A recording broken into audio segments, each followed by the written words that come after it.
Welcome to Sport Brothers. It's NFL Week 6. Let's take a look at what's going on around the league with some NFL news. NFL news.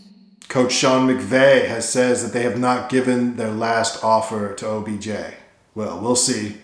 I don't know that anyone's really going to get that much value out of OBJ this year, considering it usually takes you an extra year to get past a knee injury. But we'll see what happens. Coach McVay's saying it's not their last offer, so obviously they don't want to let him walk, but I have a feeling someone else will probably pay him more money, and he will walk. Davante Adams, he's in big trouble now. So they lose to the Chiefs. He collides with the other receiver on the last play of the game, or at least their last offensive possession. And they look like idiots, and he feels the pressure. And on his way down the corridor, he pushes over one of the sound guys or some NFL credentials type dude and shoves him to the ground. And guess what? That's right, he's suing. What'd you think was going to happen? When you got a guy that makes like $150 million as a receiver, whoever gets shoved to the ground by someone like that is going to want to take some compensation. If convicted, he could face 6 months in jail or a $1,000 fine. I think he's going to have to pay a little bit more than $1,000 to get out of this one, but I can't imagine any judge in the country making one of the top receivers in the games go to jail for 6 months for such a ridiculous minor incident. So he'll definitely be on the field, but the NFL will probably have something to say about this, and maybe they'll suspend him for a game. We'll see.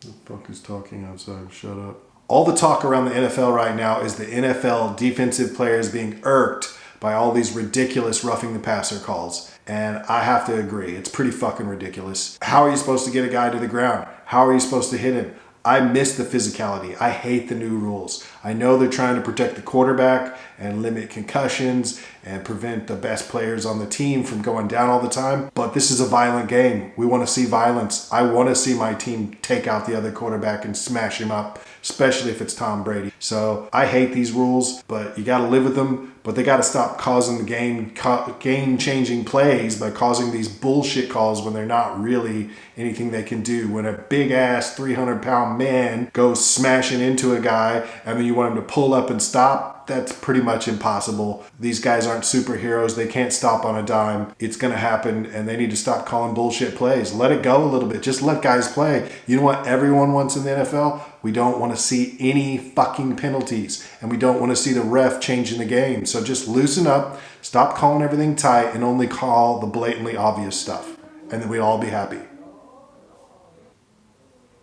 Can you shut the fuck up over there, you fucking idiots? Mr. Ayahuasca injured his thumb. Apparently he's given the thumbs up that he's okay or some bullshit. I don't know. Is this even really a story? Whatever. I'm sure he'll be playing. Tua Taglialovia, or however you say his last name. I have no idea how to say it. He is not playing again this week. Big surprise. I'm surprised the guy's playing at all this year after his thumbs went like that and he fell on the ground. I mean, what the heck was that? That was scary. So I don't know that he really should play this year, but obviously they want him to play at some point because they want to win games and they need a quarterback. Instead, they're going to be going with Skylar Thompson. Never heard of the guy, but he's going to have to make the start, and the Dolphins are in a tough position here now. I think even wide receiver Tyreek Hill is questionable as well. So we'll see what plays out for the Dolphins, but Tua is not playing yet, and we'll see how this drama unfolds. So as you probably already know, Matt Rule got fired this week. He is getting paid something like $835,000 a game for the next few years, while he sits on his ass at home. Nice little paycheck there. So now the Panthers also have Baker Mayfield hurt, which is basically his last-ditch effort for him to try and keep his job, and it didn't work. And now I think it's going to be P.J.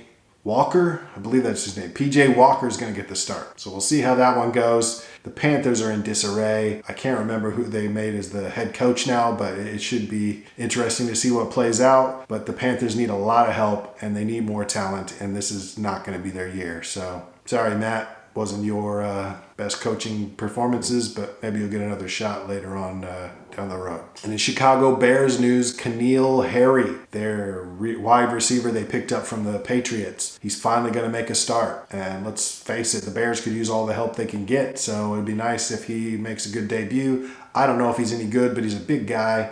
Maybe he'll help contribute, and maybe the Bears will beat the Vikings this week. Who knows? But Justin Fields needs all the receivers he can get. So that's the NFL news. Now it's time for Tulsa's top teams. So every week I've been going through all the games, and it's been a massive waste of time because let's face it, 75% of the games each week are garbage.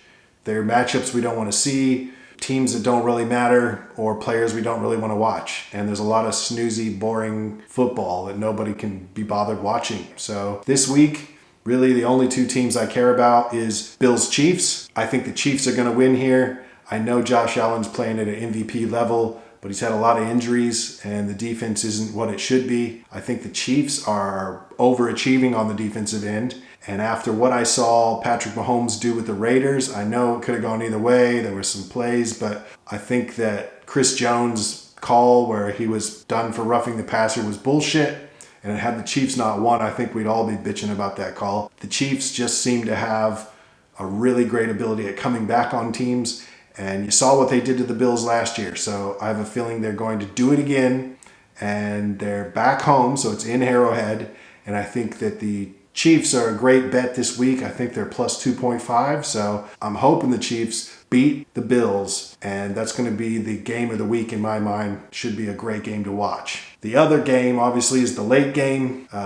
Cowboys versus Eagles. It's in Philadelphia. Cowboys are underdogs at plus 5 or 5.5, depending on who you go with. I think that's a great bet there as well. I'm betting on the Cowboys. They've been playing amazing. The latest news is Dak still can't squeeze the ball quite right, so Cooper Rush is going to be in there. That's who I want to be in there because that guy knows how to win. And the Cowboys are rallying around him. And every time they win, it kind of pushes Dak Prescott down a little bit, and I think he's starting to feel it now. So I love the Cowboys. I want Cooper Rush to win. And I think some way they're going to beat the Eagles this week and give the Eagles their first loss of the season. Should be a tough, gritty, divisional game, and I'm looking forward to it. So those are my favorite two matchups, Bills versus Chiefs, Cowboys versus Eagles. If you're going to watch the early window games, some other games you could watch, Bengals versus Saints. I like the Bengals there, unless the Saints somehow have Jameis Winston back, but I don't think he's back. The other game is the Ravens-Giants. That should be a good matchup. I mean, the Giants are pretty impressive. No one saw them coming like this, so we'll see whether they're legit or not. Ravens are playing great. That should be a close matchup, and I'm interested to see how that plays out. But if you're going to watch one of the early games, those are a couple good matchups. And maybe Jets-Packers. If you like me, I hate the Packers, and I'd like to see the Jets kick their ass. I'm not a huge Jets fan, but is there any other team that is super terrible that it was great to root for these days? Zach Wilson put up like almost 40 points last week. So that's pretty impressive. I would love to see them go into Green Bay and upset the Packers. So those are my three other choices this week that might be good watches. But ultimately, it's Bills, Chiefs, Cowboys, Eagles. That's all anyone's really going to watch this week. The rest of the games are garbage. Sorry if that's one of your teams, but you know what it's like. Hell, I've been a Cowboys fan for a long time, and they're always bad. But this year, they're fun to watch because they're winning. And then you got the Monday night game, Broncos versus Chargers. I don't know why they keep putting the Broncos on primetime. They're garbage. Russell Wilson isn't what he used to be. I hope that he will somehow come good, but man, they just keep getting hurt. And between his poor play and the Broncos just not really having any firepower, or at least not behind his arm, I can't see them winning this game. I say the Chargers take it easily. It is divisional, so maybe it'll be a bit closer than that, but I mean, stop putting the Broncos on primetime. I'd rather watch the Chargers. At least they got Justin Herbert.